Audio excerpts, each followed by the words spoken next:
Vous écoutez Tandem USA Togo, il est l'heure de faire une incursion dans le monde de la santé et parler de VIH-Sida. You could have imagined that we'd be talking about the real possibility of an AIDS-free generation. Vous pouvez l'imaginer, nous parlons d'une génération sans sida. Nos efforts nous permettent de jeter la base historique d'une nouvelle opportunité, de changer le cours de la pandémie et établir une génération sans sida. Parce que nous pouvons mettre fin à cette pandémie. Nous pouvons vaincre la maladie. Nous pouvons gagner cette bataille. Nous pourrions vivre mieux aujourd'hui, demain, tous les jours. Today, tomorrow, every day. Le président Obama et la secrétaire d'État Clinton qui parlaient de leur croyance en une génération sans sida. Et les États-Unis ne vont pas avec le dos de la cuillère pour faire disparaître la maladie. Les États-Unis sont le plus gros contributeur aux recherches thérapeutiques sur le sida dans le monde et le plus important bailleur de fonds de l'ONU-SIDA, avec plus de 45 millions de dollars accordés à l'institution en 2011. En plus, le gouvernement américain dédie chaque année plus de 200 millions de dollars au PEPFAR, le plan d'urgence du président pour la lutte contre le sida, le Fonds mondial de lutte contre le sida, la tuberculose et le malaria, ainsi qu'au programme de lutte contre la maladie dans divers pays amis, dont le Togo. En cette année, c'est la ville de Washington qui a accueilli en juillet plus de 500 délégués en provenance de plus de 200 pays et organisations dans le cadre de la 19e conférence internationale sur le VIH-Sida. C'était l'occasion d'évaluer le chemin parcouru au niveau des recherches et de booster les études sur la mise au point d'un traitement définitif contre le VIH-Sida.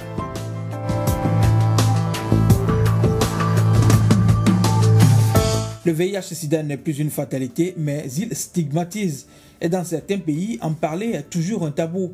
Pourtant, plus de 33 millions de personnes dans le monde vivent actuellement avec le virus et un nombre encore plus important de personnes est touché d'une façon ou d'une autre par la maladie. Aucune nationalité n'est épargnée. Chip Stewart est un avocat américain basé à Paris. Il est séropositif et n'a pas peur d'en parler. Pour lui, il importe d'abord de réduire les écarts en matière d'éducation et d'information afin d'éviter de futures infections et stigmatisations. Il n'y a pas assez d'informations qui soient suffisamment répandues et diffusées. Les gens ont peur, c'est une condition quand même qui fait peur à beaucoup de gens. Ils ont peur de se faire tester et par conséquent ils hésitent. Pendant très longtemps, d'autres maladies ont été traitées comme ça, comme le cancer par exemple, parce que les gens ne veulent pas avoir de mauvaises nouvelles. C'est dommage, parce que c'est comme ça que les maladies se propagent.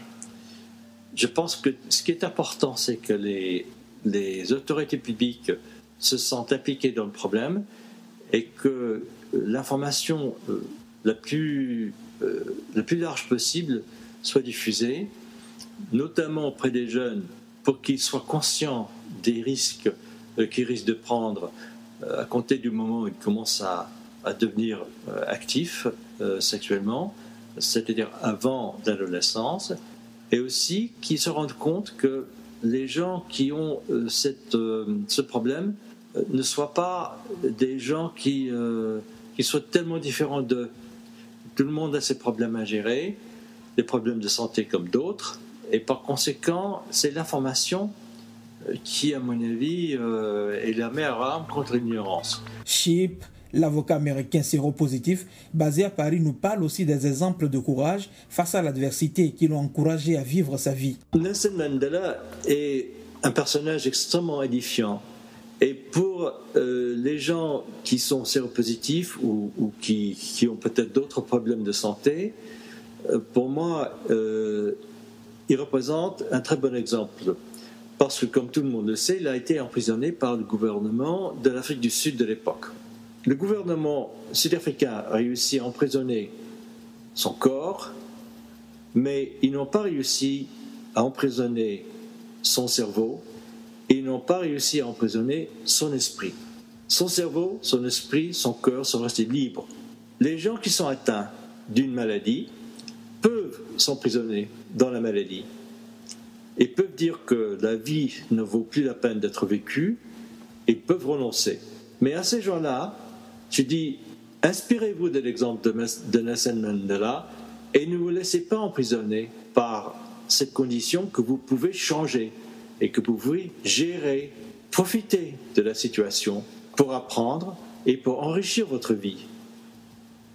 Ne laissez pas votre cœur emprisonné, ne laissez pas votre esprit emprisonné. Vous êtes toujours libre, vous pouvez faire ce que vous voulez.